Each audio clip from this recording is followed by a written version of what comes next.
Oh, I'm leaving. Said I'm out of here. Witness protection program. Speak now, forever hold your peace. We're going to start this. We're going to get this party started. Welcome everyone to our June edition of All Things About Video. So if you don't want to know about video, this is not the call for you, because we have three awesome video experts here to teach us today on everything they've learned over the years. When I did my practice session with them, I was like, whoa, they've got a lot to say. So we're gonna hurry up and jump in.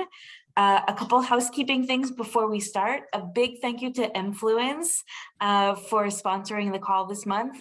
This allows us to keep our website up and running and keep these things available to you guys. So other things, ask questions. If I don't see questions, I'm going to ask you guys to come up with your best questions for the audience today.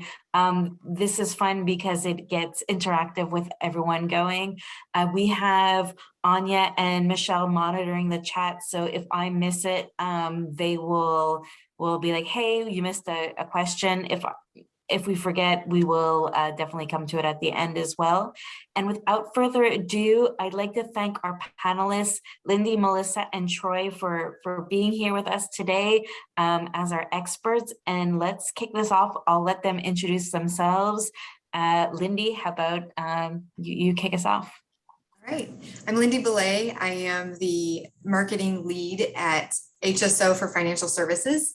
And I've been doing video for probably 12 years now, 11, 12 years.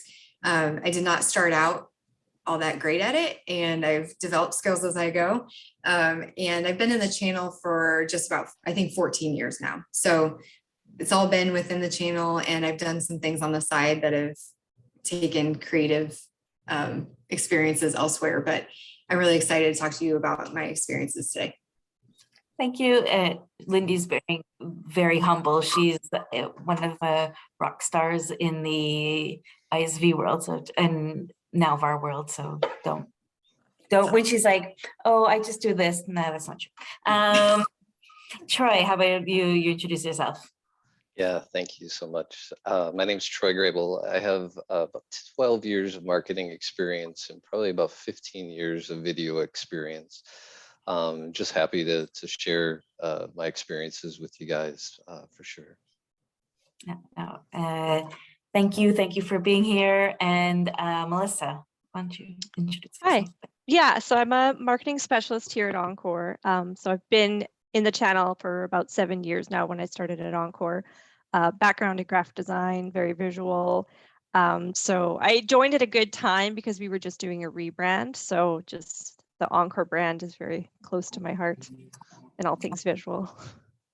Now, doing a rebrand, you have to embrace it because it is all encompassing, and you don't realize, you're like, how did that old logo meander somewhere? And you find things like years later. Yes, it happens. Yeah. Well, it does. But a rebrand is definitely a baptism by fire. So thank you all for being here today. Now we're gonna jump into the questions. The first one being, what is your favorite part about using video in marketing? I think over the last couple of years, it's really become a hot topic, especially since the COVID. So Melissa, how about you tell us what you like about video? Yeah. I think one of the best things is really the connecting authentically with your audience, showing that we're real people. Like nothing really beats, seeing someone's body language, hearing how they speak, their facial expressions, and it really gets a feel for someone as a person, which I feel like helps prospects feel more like they know us and they can trust us. No, definitely. I think body language and how people are excited about things, it makes it so much more interesting than, listening to a traditional webinar per se. Yeah. Troy, what do you like about videos? I think one of my favorite things is the different types of video that you can create, as Melissa said, those authentic stories. So you could go out and outsource and do a full production, explainer video, or You could do, the DIY, buy your own equipment and start to learn and do it and get good. And then I also love more of the, if you will, cell phone man on the street type of videos. Those are really great for some platforms like social and so forth. So I like to like Melissa said, share the authenticity of our speakers or our guest speakers. And you can really do that in different ways. It doesn't have to be this drowning production either. And I think COVID had really helped make that everyone be a little more authentic. You can hear a dog now, and like everyone's like, oh, there's a dog. Like you just have kind of gotten used to seeing people in the real light. And now, should everyone have a content strategy around video? And why is it so important nowadays? Like, why have a strategy, or do you really need a strategy? And I guess, Lindy, how do you feel? Oh, I'm a firm believer in strategy and plans. I think that video is one of those things that can end up like social media is for my day-to-day, where it's the last thing that I really feel comfortable doing and want to do. So if you're new to social media, if you're new to video creation, if you don't have a plan, you don't have a strategy, getting to it may never happen, or you put it off and you put it off and you put it off. So, there are different types of video that can get someone started. When I first started my video strategy in my last company, we decided instead of having 8-minute, 9-minute long demo videos, we were going to break those down into 4 or 5 feature videos. And so that's how we started. And we, put together a topic that we wanted that video to cover. And it was really just a feature of the product. And it became more consumable. So, you don't have to limit yourself to feature videos. If you don't have a demo person, you can do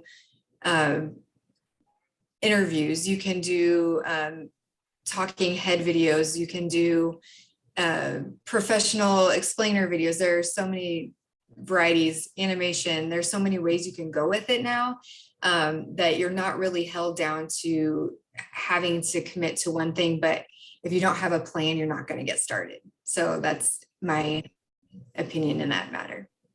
Yeah. And when we were practicing, Troy was like, you need a strategy. So I guess, Troy, instead of yes or no to a strategy, what are the different strategies that you look at when looking at video marketing? Yeah, I was going to say, in short, yes. The answer is yes. I think for me, it all depends, really where your budget lies, your overall marketing budget, and you should be allocating some of that budget towards video. I also took it a step further on my video, recordings. Was what do I want to pay for? What do I own? Meaning, what can I produce?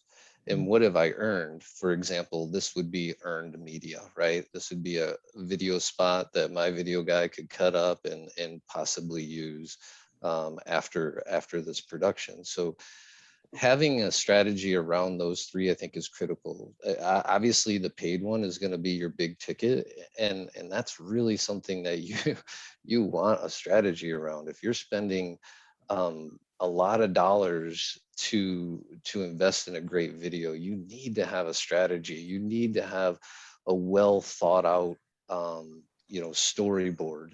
Those are things that you need to really put time and effort in. But a strategy is something that you really need, because you can use it in so many different places. It's not just to sit on your website. You can cut it down and use it to social, to drive people to your website.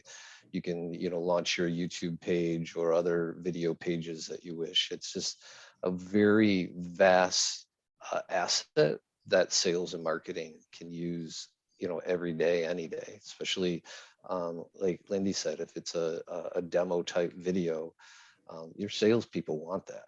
They need it too. Yeah. And when we talk about plan, then we talk about budget. Is this something that we should be budgeting for? And you said some of them are more pricey than others. what kind of budget, or how do you guys budget for this in your organizations? Melissa, how do you go about budgeting? Or do you Yeah. budget? Yeah, well, I mean, so you don't have to spend a huge ton of money. Like you can invest in a more reasonably priced video editing software and equipment. I would say you do have to make sure you are very committed to doing videos, because the time investment is going to be quite a bit in just getting yourself up to speed and editing, and especially if you're working remotely and you're coaching SMEs and how to use the equipment and how to do the videos. So you want to be really committed to it, because you will invest a lot of time, and you will at least invest some money, because you can use a smartphone. Everyone has a smartphone. So you don't necessarily have to go all out with the most expensive choice possible. Yeah. And Troy, you were talking about bigger budgets. What kind of activities did you do from a video perspective, or do you have a smorgasbord of different types of videos that you do? Yeah, well, I would say it's the smorgasbord, but you Yeah. know, going through my recent rebrand, we had to outsource. I mean, there was no way to produce everything that we needed by the time we were launching our new brand. So I think, you know, understanding when you do go to the outsourced market, it's not going to be cheap. It's not going to be under $1,000. It's probably not going to be under $2,000, unless if it's, you know, something real simple and it's real little editing. But, you know, I think with that budget, you have to really, you know, lay out what is the most important thing that our business needs. Like, do we need customer testimonials? I agree. I think that could be, just like Melissa said, just something simple. You could have, you know, a good DSLR, you could have a good iPhone, and then use Apple products to do the editing, and just set it up on a tripod and interview a person. You can do it, you know, kind of, if you will, the Moneyball way, if you don't have the budget to have them produce. But, you know, no matter what, and I agree with Melissa, it's not going to be cheap whether you do it in-house or you outsource this. Adobe's not cheap. You know, when you start getting to maybe another layer or another advanced level of video, you're going to want a good camera, or you're going to want lighting, or you're going to want a microphone or a lapel mic or a boom mic. All that stuff starts coming into play, especially if you start producing your own stuff. But you can take it in stride, but definitely understand that there is a cost to it, even if you're going to go, you know, kind of the Moneyball way. But this Moneyball way is still worth it in the end, like depending on, yeah. And you can have talk so about that much later. fun with those. You can have so much fun with that, I feel. Yeah. And Lindy, what do you guys do from a video perspective? Well, Like you know, budget wise, it's a big part of my budget. I get to establish or make recommendations to my budget each year, and there's a line item for video creation, and then I have to manage expectations to that budget, of course. But you know, producing content has changed so much over the last few years since COVID struck us. We consume it far more than we ever did before. And the quality that people expect has also reduced. And it doesn't mean that it has to be bad. It doesn't mean it has to be clunky, but you don't have to have the $10,000 look anymore, or the $1,000 look. There might be situations where that's necessary, but that doesn't have to be the standard. Quality has definitely changed. We have actually, my colleague Petra is on the call, and we've both done some interview style videos with Teams, and we just add in the corner that it's recorded in Teams, so people know when they watch it that I mean, it's pretty obvious to us, but not everyone that is in technology and understands that they're watching a Teams recording. So, you know, setting the expectation, this may not be the high quality you would have seen 5-10 years ago, but the story is what matters to them. And if you're speaking to the prospective customer about what matters to them, they don't care what it looks like. They want to know, can you answer their questions? Can you help them with their pains? Can you deliver on what they need?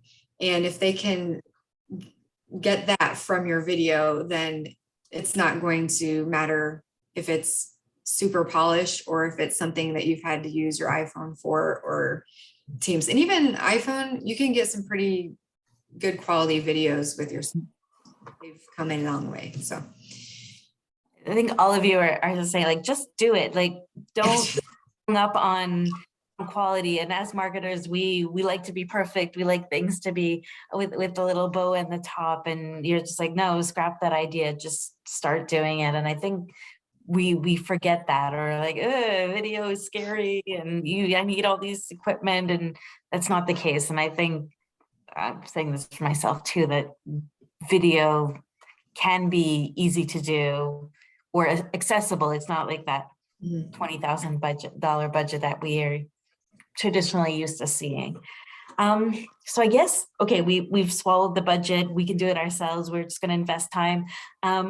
From a video creation standpoint, like, what steps do you take to build these videos? And now that you are like, okay, I'm going to be able to do it myself with my technology in house. Troy, how do you go about planning a video? I think there's a couple things that you want to do is you definitely need to talk to your sales organization to understand what is needed. How can you help them in sales enablement? You know, my previous life, we didn't have a lot of demo videos, and the demo videos we did have were in excess of 30 to 45 minutes. They were more like training videos. So the team was asking for, hey, do we have a 2-minute demo video of our products? And so, you know, I think you need to start with sales, with the thought of mind of sales enablement. What will my salespeople use so they can send it out? Because we need maximum exposure to these videos. So I would start there. That will drive topics, obviously, because if they need demo videos, okay, if you have 2 products, there's 2 topics.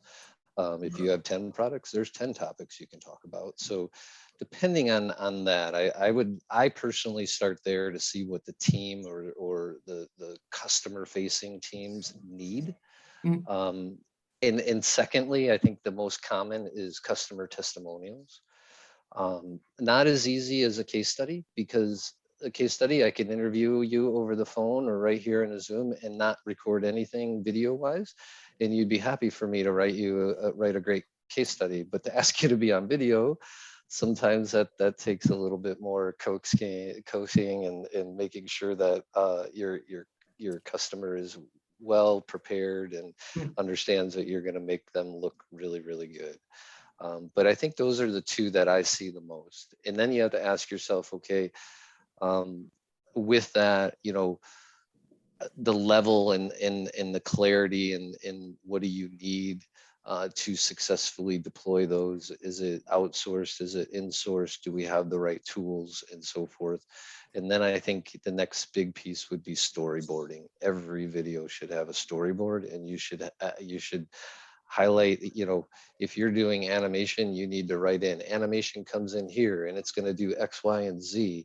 And then it's going to go to this stage and this person is going to say A, B, and C, and then hand it off to this person. You need to be very specific, especially for the person that's producing it and editing it. They follow that storyboard in order to bring it together and make it look really, really good, a finished product. So, you know, I start commercially. What does the team need? And then from there, then it's just, you know, really, really trying to determine how you deliver, if it's outsourced, insourced, and then making sure that the topics or the videos you do have a good storyboard. I think we underestimate, like, yeah, we can do it ourselves, but it's still, we need to get it out of our heads and get it into someone else's head as well. So storyboarding is something that I think, well, I personally underutilize, and I think that we should really put more effort into that when we're thinking of our objectives and how we're going to go about it.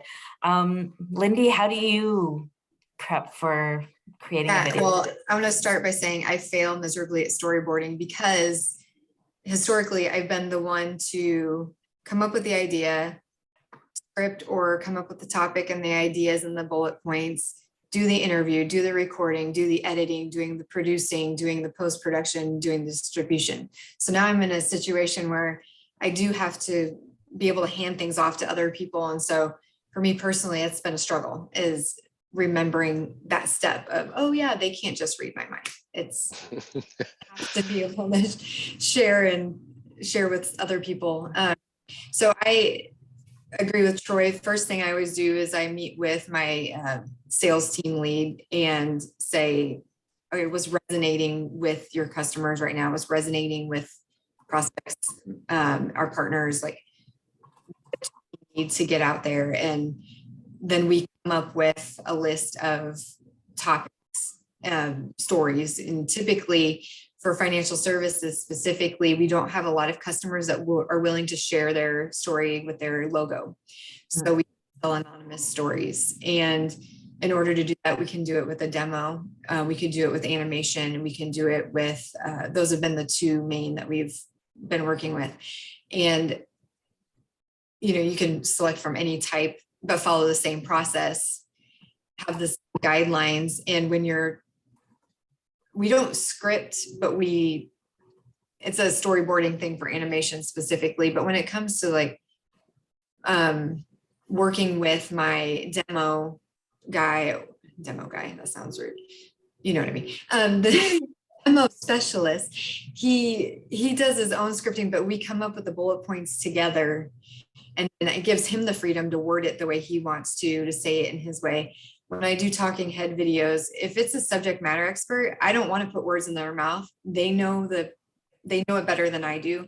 So I give them guidelines. Here's what I want you to follow. Here's what I can't live without when we're making this video, but word it in the way that you prefer.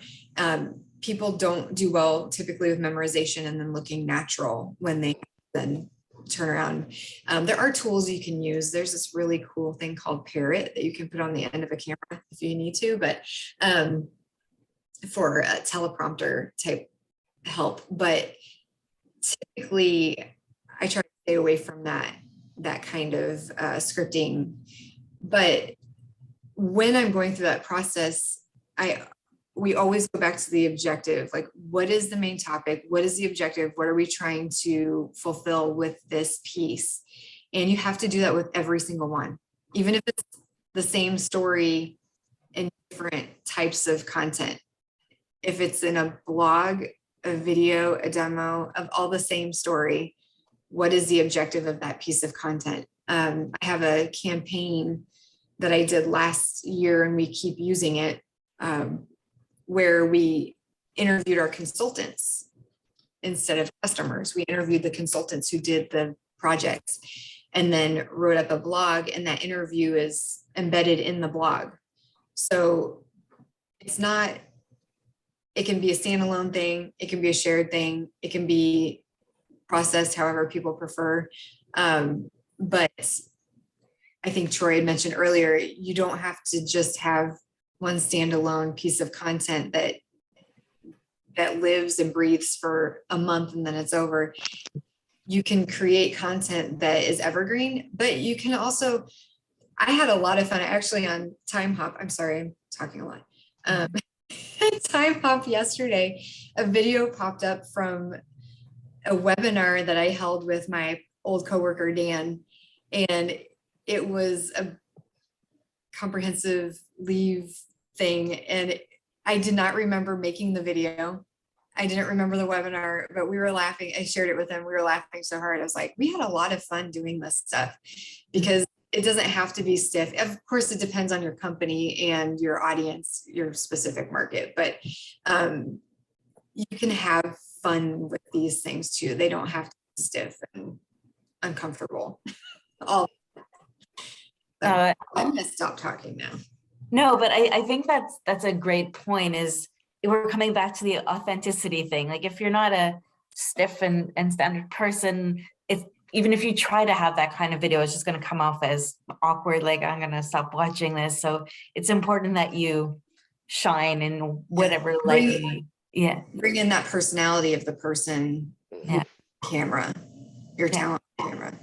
Tanya, can I interrupt you for a second? We have a lively chat going on here. Oh, please, And- it's not pinging on my side, so go for it. So we've got some good suggestions of tools. Amy mentions Powtoon is a good software for cartoon videos. And then Candace actually has a couple tools she's using. Oh, before that, Tim says Vidyard and OpenReel. And then Candace had a couple tools and a question. So I'm going to ask her to unmute, and then she can ask the group before we move on. So just a funny story before I get to these tools. My husband, Phil, is my business partner, and he wants me to do a lot of video. He does video editing. He's really good at this stuff, but he kind of has this like we have a green screen downstairs and like a set for video. And you put me in front of a camera, like I can sit here and talk to you guys. I'm totally comfortable. I can be on stage in front of 400 people and be a little nervous, but like I don't lose it. You put me in front of a camera with just Phil and I completely lose it. And I'm mean to him because I get so nervous about being perfect. I finally have worked on setting aside being perfect and just being done, because perfect is the enemy of done and the enemy of my husband too, apparently. So we started using some of these other tools. Two that I really like that are pretty inexpensive are Video Ask, which is $30 a month, and Loom. With Video Ask, I recently did a workshop in, I put on the page where they got the confirmation page for the workshop, a video asking them why they signed up and what they were hoping to get out of the workshop. Out of the 60 people who signed up for this was a paid mini workshop, like $47.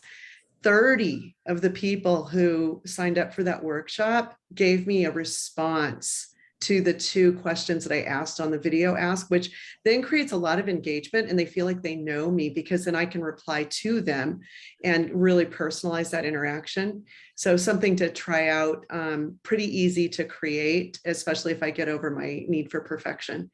Then the second thing is Loom. Loom gives me the ability to screen share, puts my little video in a circle and I can move it around on the screen to get it out of the way. And so when people ask me questions about their LinkedIn profile or how to send a message to a particular person, I can pull up LinkedIn, which you could use as a demo, and give them a very specific answer to their question. I've also used Loom just to publish videos to a group of subscribers to suggest different things. And then it's also great for tech support. I will send people, when I need tech support, I'll send them a Loom explaining my problem. So those are, and that's only $10 a month. So it's just 2 tools that can really simplify your efforts. Loom is not perfect. You're going to have a lag a lot of times between your mouth and the audio. And I've just decided to let it be and don't get hung up about that. Oh, I think that's the other overarching theme and a good point of we're okay with that now. We've all lived technology snafus and we've all lived those things. So we get it. We've accepted it. And a reminder that we don't need to be perfect anymore, even though that's hard for some of us. Like we just need to get it out there, and having that 2-way conversation is really cool too. Like I didn't think about, we think about video, like getting it out there, but yeah, getting that information back too really is a cool tip. Thank you, Candace. I'm going to use this moment to stop and use this as a commercial break, just to kind of talk about influence and say thank you once again for them for helping us out. For those of you who don't know them, they are a marketing platform that is perfectly complements the Microsoft Dynamics environment. Their integration allows for 2-way sync between contacts and leads and campaign reporting in the CRM with marketing automation. They have a top-ranked support team. Their interface is fully embedded into this Dynamics CRM, and they're a certified Microsoft partner. So please, if you are in the market for a marketing platform, give them a call. Thank you for supporting us in our little marketing chat. And please, thank you for supporting our community. And please go check them out right there. I don't know if Anya's going to put them in the link in the chat, or she probably already has, but we can continue on now. That's my little plug, shameless plug of the hour. So now moving on to repurposing content. We talked a bit about the different types. So Melissa, what is your favorite type of content to reproduce, or how do you take it and make it into other things? Yeah. Share your tips with us. Well, I mean, a great thing is blogs, because the content's already written. So that part's taken care of. So the content's there. If you've got, say, a how-to blog, which are really popular for us with screenshots, a subject matter expert can shoot a screen share video showing the solution in action, and it really enhances the existing blog, because then you can embed it in that blog. So yeah, that's one thing we've been enjoying doing. And this hybrid, like you can choose how you want to consume it. Do you want to read it, or do you want to watch it? And then I'm one of those people who will watch. I like always choose watch, but then I will read the subtitles because I always have it on mute. So I guess there's all different ways of going about it. Troy, how about you? Yeah, I completely agree with Melissa on the blogs. I think podcasts or thought leadership pieces, sometimes thought leadership pieces can be a little lengthy, but if you can make maybe a little trailer type video that could lead to a longer asset, you know, whether it's an interview to that thought leader or what have you. But I think podcasts are really good. They just like a blog, content's there, it's already written. You're not recreating a wheel, and you got a subject matter expert that's already, you know, speaking to it. I think we forget that we can just chop down. We don't have to recreate or reinvent the wheel every time, and have different levels of lengths and stuff like that. Lindy, what kind of repurposing do you do with your videos? Oh, I think other things and repurpose to a video. Yes. Well, I've done both. I think what I've done mostly is start with the video and then turn it into other pieces of content, so the other way around. But to Troy's point, sometimes it's hard to get people to be willing to have that conversation on camera that they might have for a case study or an internal interview or something. I'm not past bribery. I've done that before. But a lot of times I create multiple pieces, and Troy's mentioned this too, the trailer version, a commercial. In my last employer, I did 30 to 60 second commercials of the products and had them at the top of the product page with a talking head. And then they scroll down below to actually watch the feature videos that were available for that product, full length content when available, but shorter versus longer depending on where it is and where it's posted. So typically I'll, most social platforms limit you to 60 seconds. And Troy, was it 11 seconds or 13 you said for something? Yeah, programmatic digital ads are 11 or 12 seconds. Yeah. So you have to be pretty snappy in those situations. But if you can get someone's attention with a 30 to second video on a social platform, then you can host the longer version on your website, whether it's on a resource style page or within a blog.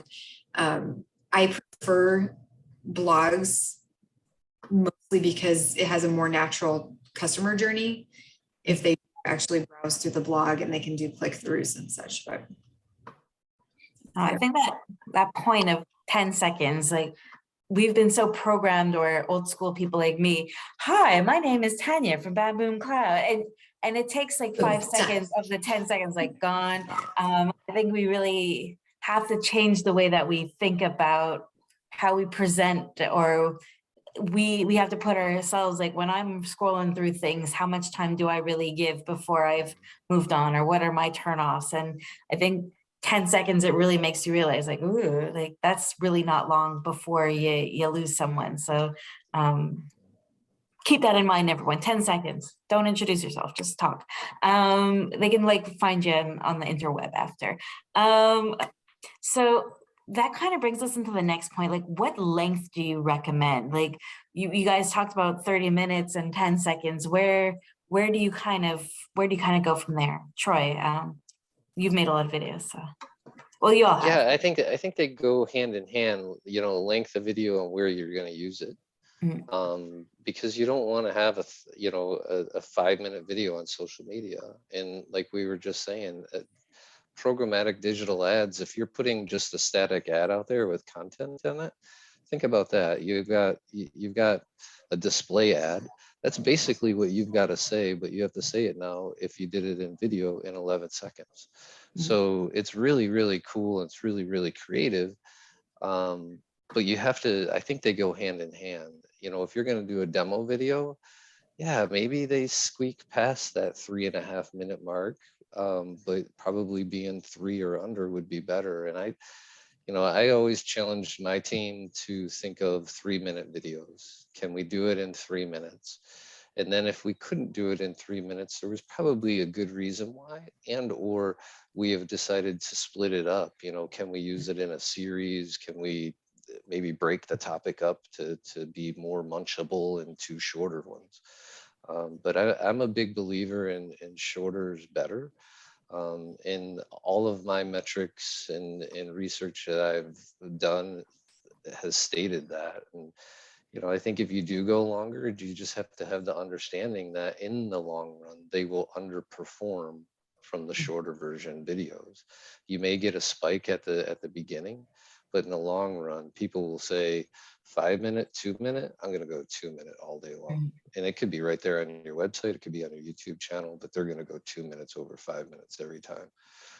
So you just have to have the understanding. If you're going past 3.5 minutes, it's going to, the metric is going to tear down and not up, unless if you do a campaign and you're trying to spike it up a little bit, but that it's going to still trending down because of the length of it. Melissa, Just what fireworks. Just kidding. Oh, sorry. Go. It's unless you have fireworks. Yeah, right. Video up at the 3 minute mark. With dancing cats. Yeah, exactly. Yeah, I mean, I just like everyone has been saying, you know, people are really impatient online, so you have to try to grab their attention very quickly. So I would say, like, first, say an informational video, maybe about an offer, you could do 1 to 3 minutes. Something longer, like 5 to 8 minutes, would be good for educational or training, like a how-to about features.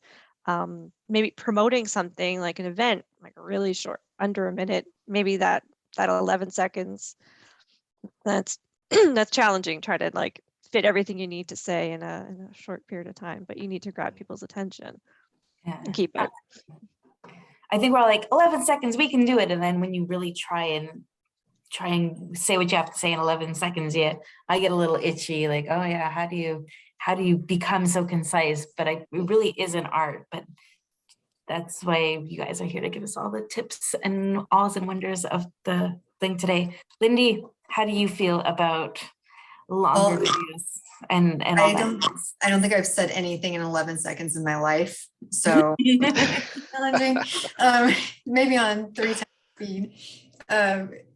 I would say that I personally, when I'm out on YouTube or whatever, first thing I always do is check to see how long a video is before I hit play. If I'm looking for a how-to training video, I would expect a longer video. Those I want to see chapters. Show me where my chapters are to get to the thing I actually have a question about. And then I'll follow along because I'm very hands-on. So I'll have a video playing on one screen and then I'll be trying it on my other screen. But obviously it depends on what the point of your video is. So I think Melissa covered that quite well. But I'm going to say the unpopular thing that go for it. I am not a fan of webinars anymore. I don't watch them myself. I swear I'm going to watch the recordings, never do. And we have really come into some prioritization conversations on my team of how to best use time, because doing webinars is extremely time it's a time suck, and it requires time from SMEs who have better things to do. So a couple months ago, I met with the sales lead, and I said, all right, I want your honest opinion. Like, are we going to be doing webinars this year or not? If you want to do them, we're gonna have to say no to some other things because I can't do it all. But if you don't want to do them, just say so. And he looked at me and he said, you know what, Lindy, if we can't show what we need to communicate in 3 minutes or less, there's no point. And it's like, all right, great, I can get on board with that. So our strategy this year is to create those demo videos for the sales team. They're usually under 3 minutes. They can be pulled up in the middle of a sales presentation, say the prospect has interest in a solution that we've done for another company that we actually have a demo for. He can say, I've got a video for you. I want to play it right now, share it, the audio through Teams, and they can watch it together in real time. So we've seen more success out of using those videos than we have out of our webinars for financial services. I can't speak for all of our industries, but it's been rejuvenating too, because I feel that I can get a lot more out of the time that I would put into a webinar. We can create maybe a dozen demo videos in the amount of time it would have taken to do the one webinar. So it's been really helpful for us to take that pivot our approach. I think we are worried to challenge the norms, but Lindy, I'm glad you just got it out there. I think we've all seen that shift in how people consume out there. So good on you. Let's move along. I'm like, only 15 minutes. Okay, so much to say. Tools. What are some of the tools that you guys are using to create these videos? Melissa, what is your favorite tool on video editing? Yeah, well, lately we've been using Filmora. It's by Wondershare. And obviously you can use, like we said before, smartphone with a tripod, a mic. Cool thing about Filmora is it comes with the titles and the transitions, the style and the music already. So you don't have to jump in having that all figured out. So it really, really helps you.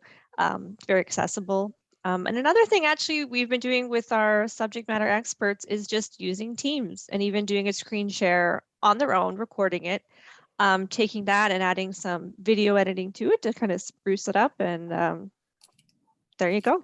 But no, I think we might overthink sometimes. Troy, what do you do? What are your?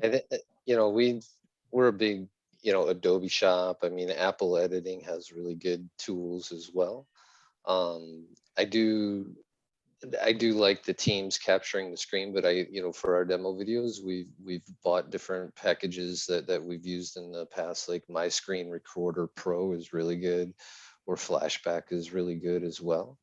They are paid. They're a little bit more expensive. It's probably somewhere in the $50 to $75 per user, but they're just great tools to get a high quality demo, and you can have your SME just run the process for the demo, and then you could do voiceover and you could have that opportunity. So but we use the Adobe suite as our primary tools that we're using. And I see a lot of things going on in the chat with tools, so I cannot do two things at once. So I will go back and read those after, but I'm sure if anyone else has any others, just load them up there. There's an active conversation and I'm just overwhelmed. I'm like, Anya will tell me when there's a question. Lindy, what do you use for tools?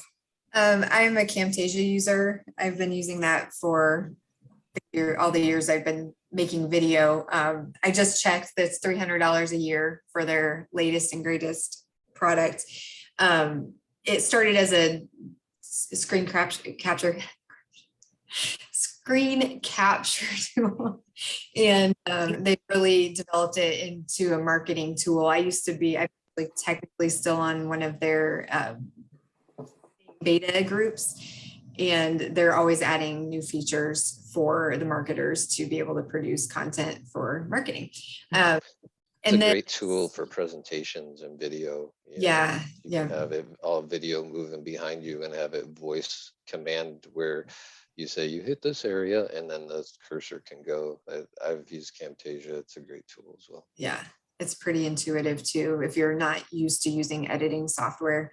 And then if anyone's on Wistia, they have a feature called Soapbox that's similar to the first thing that Candace recommended. I believe I don't know if it's free or if you have to have a subscription to Wistia to be able to use it, but for anybody who is leveraging Wistia, that's a cool tool. Cool. And I'm like moving right along. We're speeding to the end of this. I would be remiss if we didn't bring up the YouTube. So do you guys have any YouTube optimization tips for us? Melissa, I'm gonna start with you again. I'll go around the horn. Sure. Yeah. I mean, an easy thing to do that helps is to add your timestamps in there. And same with people who are impatient, they can zero in and navigate to exactly that topic that they have a problem with that they need to figure out now. Now, timestamp. What else? Lindy, go for it. Get it on there, but don't look at anything I've put on YouTube in the last year and a half. But previously, I was really good at getting things up on YouTube.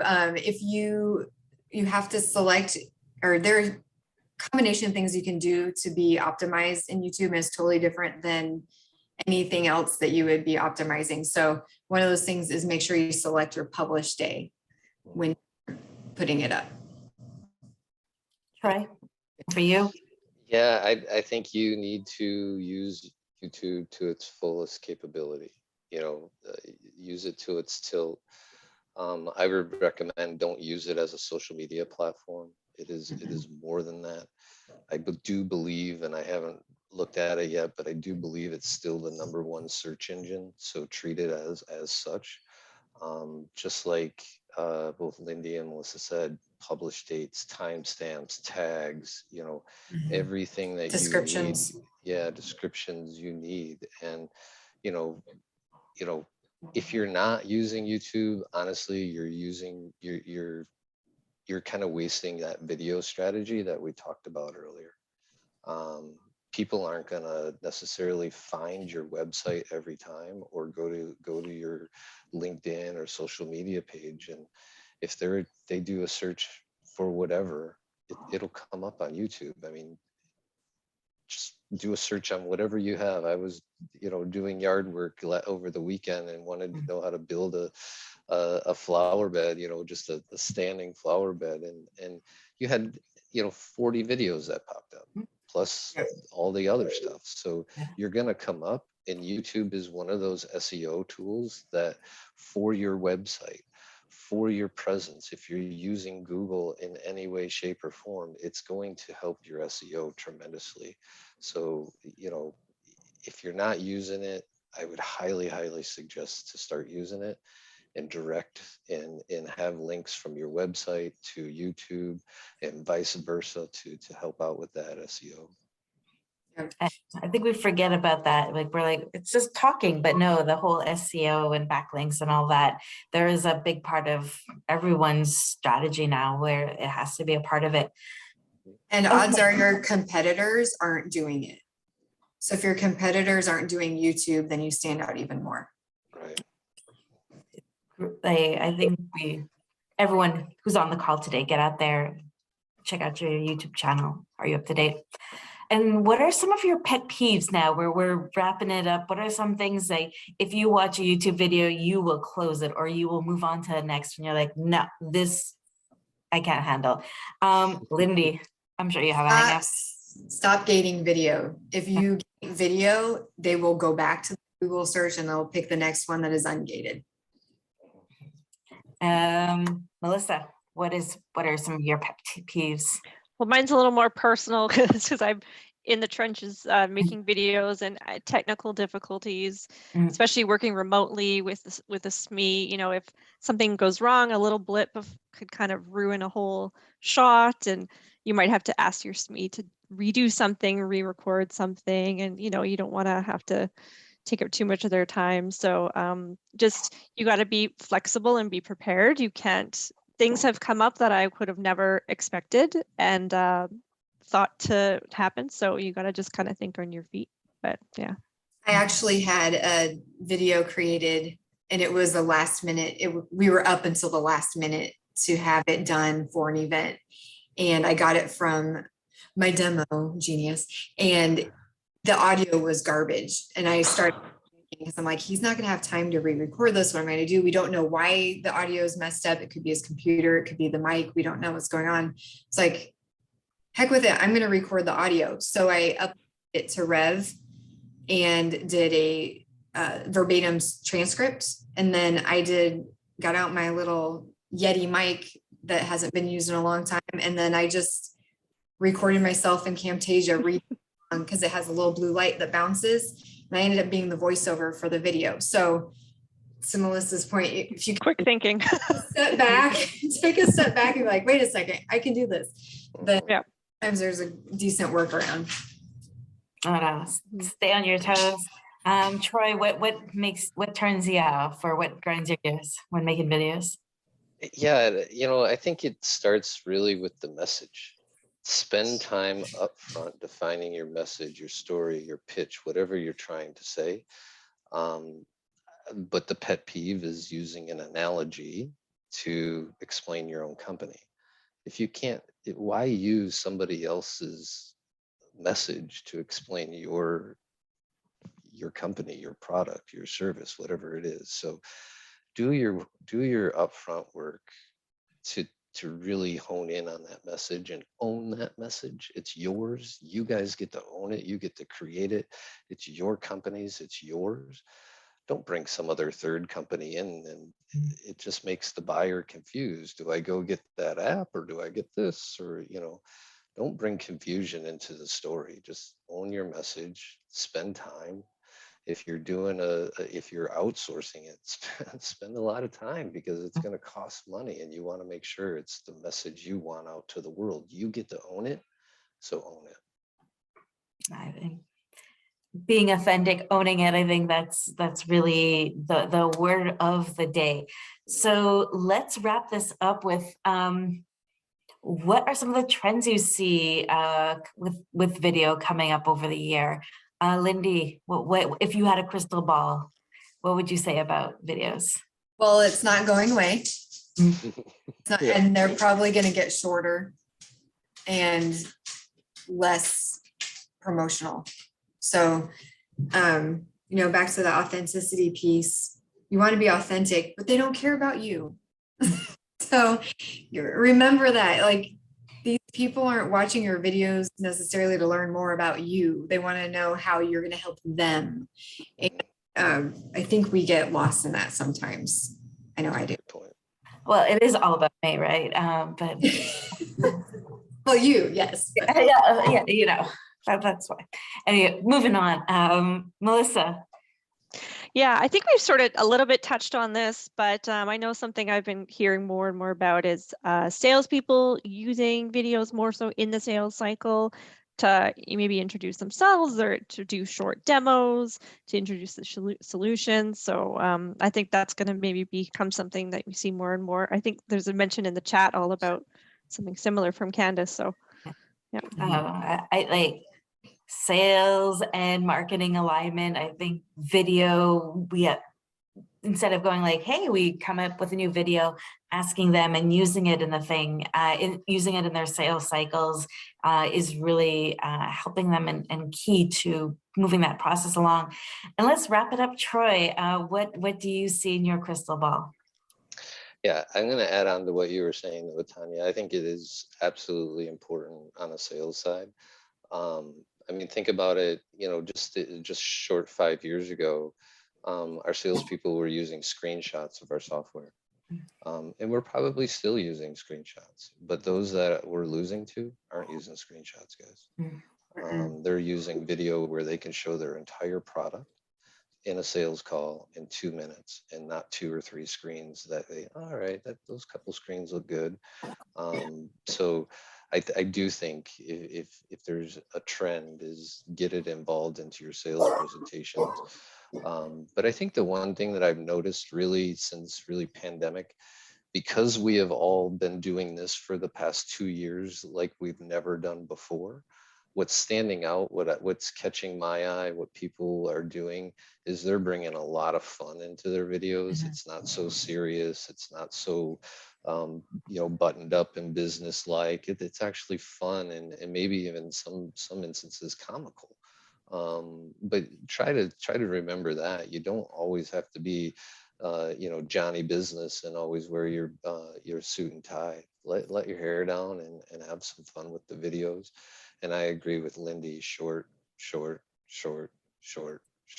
Remember, Twitter used to be 140 characters. Now it's like 240, but try to do it in 140 characters.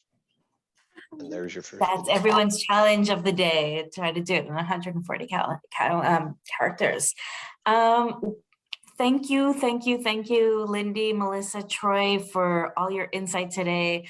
I have my list of what I need to work on from a video strategy now. Please ping us in the chat if there's anything else. Shameless plug, if you've missed any of these chats in the past, we write a blog and we take a snippet of our favorite tips and tricks from past videos, so come watch those. We are taking a little summer break. We are going to take some R&R and think about how we want to bring back the channel marketing in the fall. So I know Anya put that up in the chat, but what kind of topics do you want to see for the fall? What kind of questions you have? We can try to find the best people to answer them for you. Thank you again. If you have any questions, we have 2 minutes. I went a little fast there. I thought I was going to have more things to say than thank you. But really, guys, it's really been a blast having this session today. And I'm going to go try and do something in 140 words or less. And I will probably fail miserably because I'm like Lindy. I don't think I've done anything in my life for under. I babble. That's why I'm here. Anywho, on that night, everyone, thank you, and have a good rest of your summer. Bye now. Thank you. Thank Bye-bye. you. Bye. Thank you, Thanks, everybody. Bye.